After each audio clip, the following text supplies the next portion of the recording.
What is up, ladies and gentlemen? Welcome to the channel. My name is Michael, and I hope you are having an awesome day. We got the history of Japan today. Super excited. Check it out. Learn a lot about Japan in this video. We got some, similar to oversimplified, some humor, it looks like, for a history video, so it makes it a little bit better. But anyways, drop a like and let's get into this video. Japan is an island by the sea filled with volcanoes, and it's beautiful. In the year negative a billion, Japan might not have been here. In the year negative 40,000, it was here, and you could walk to it. And some people walk to it. Then it got warmer, some icebergs melted, it became an island, and now there's lots of trees because it's warmer. So now there's people on the island. They're basically sort of hanging out in between the mountains, eating nuts off trees, and using the latest technology, like stones and bowls. Ding dong, it's the outside world, and they have technology from the future, like really good metal and crazy rice farms. Now you can make a lot of rice really, really quickly. That means if you own the farm, you own a lot of food, which is something everybody needs to survive. So that makes you king. Rice farming and rice kingdoms spread across the land, all the way to here. The most important kingdoms were here, here, here, here. Don't you guys appreciate the fact that you can get like history instead of making it boring and dull? You add some like spice to it. You add some comedy, some uniqueness, some bells in the background, and some jokes. It just makes it so much better. Here, here, and here. But this one was the most important, ruled by a heavenly superperson, or emperor for short. Knock knock, get the door, it's religion. The new prince wants everyone to try this hot new religion from Biekt. Please try this religion, he said. No, said everybody. Try it, he said.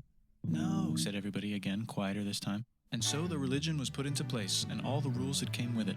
Then the government was taken over by another clique, and they made some reforms, like making the government govern more, and making the government more like China's government, which is a government that governs more. Hi, China, they said. Hi, dipshit, said China. Can you call us something else other than dipshit, said Japan. Like what, said China. How about Sunrise Land, said Japan. And they stole China's alphabet and wrote a book about themselves. And then they made lots of poetry and art and another book about themselves. Then they stopped moving the capital every time the emperor died and kept it in one place for a while, right here. And they conquered the north finally. Get that squared away. A rich hipster named Kukai is bored with modern Buddhism, visits China, and learns a better version, which is more spiritual. Comes back, reinvents the alphabet, and causes art and literature to be great for a long time. And the royal palace turned into such a dream world of art that they really didn't give a shit about running the country. So if you live outside the palace, how are you supposed to protect your shit from criminals? Hire a samurai. Everyone started hiring samurai. Rich, important people hired samurai. Poor people who could not afford to hire samurai did not hire samurai. The samurai became organized and powerful, more powerful than the government. So they made their own military government. Here, they let the emperor still be emperor, but the shogun is actually in control.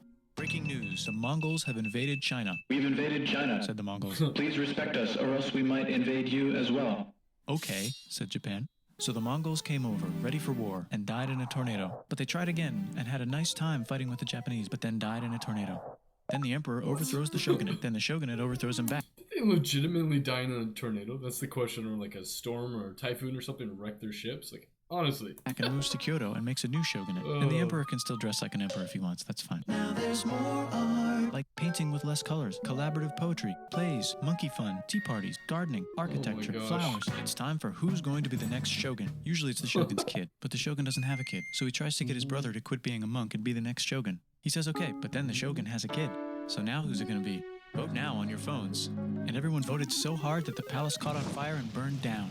The shogun actually didn't care. He was off somewhere doing poetry. And the whole country broke into pieces. Everyone is fighting with each other for local power, and it's anybody's game.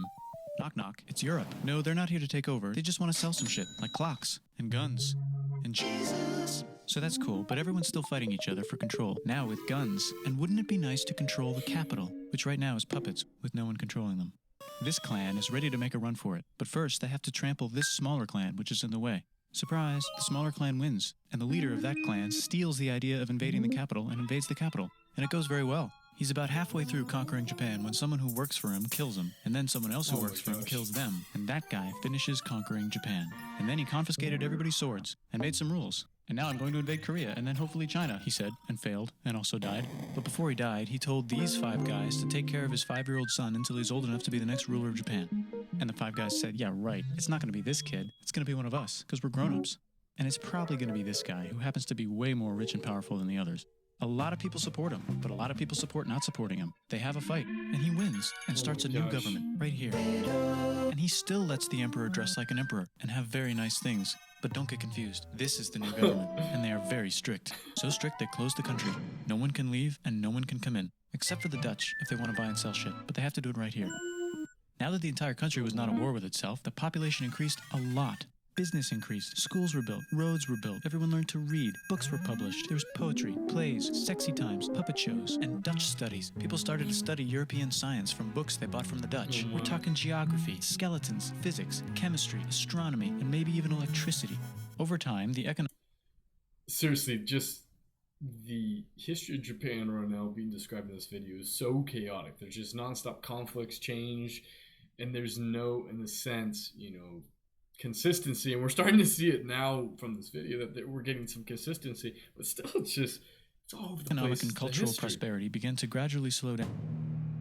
Knock knock. It's the United States, with huge boats, with guns, gunboats. Open the country.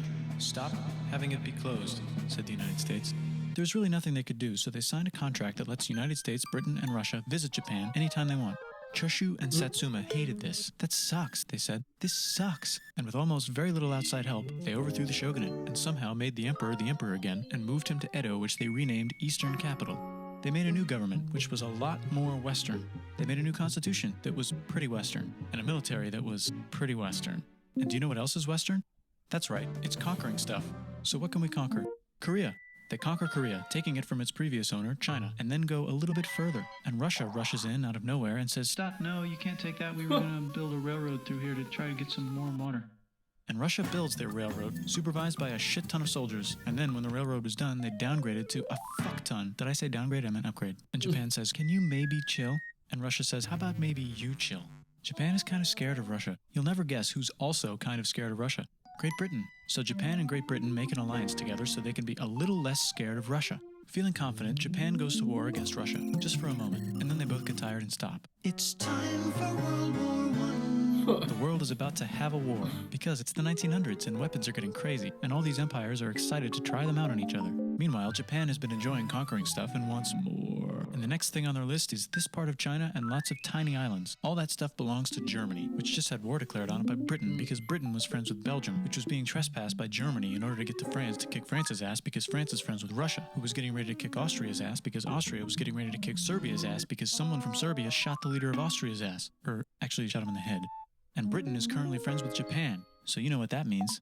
Oh my gosh. Japan should take the islands. Which they wanted to do anyway, so they called Britain on the telly to sort of let them know.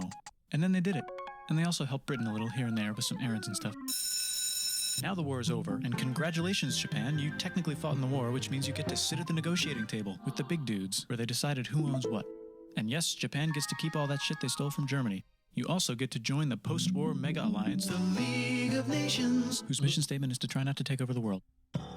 The Great Depression is bad, and Japan's economy is now crappy, but the military is doing just fine, and it invades Manchuria. And the League of Nations is like, "No, don't do that. If you're in the League of Nations, you're not supposed to take over the world." And Japan said, "How about I do anyway?" And Japan invaded more and more and more and more of China, and was planning to invade the entire East. You've got mail. It's from Germany, the new leader of Germany. He has a cool mustache, and he's trying to take over the world and needs friends. This also got forwarded to Italy. They all decided to be friends because they had so much in common. It's time for World War II. Germany is invading the neighbors. Then they invade the neighbors' neighbors. Then the neighbors' neighbors' neighbors, who happened to be Britain, said, "Holy shit."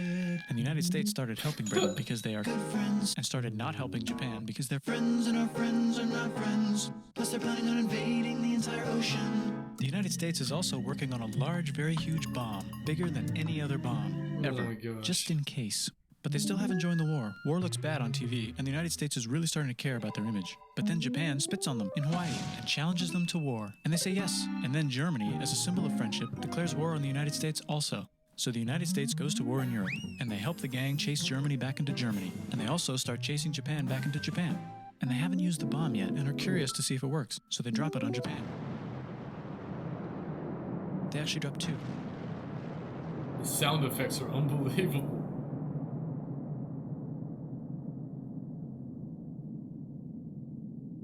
Wow.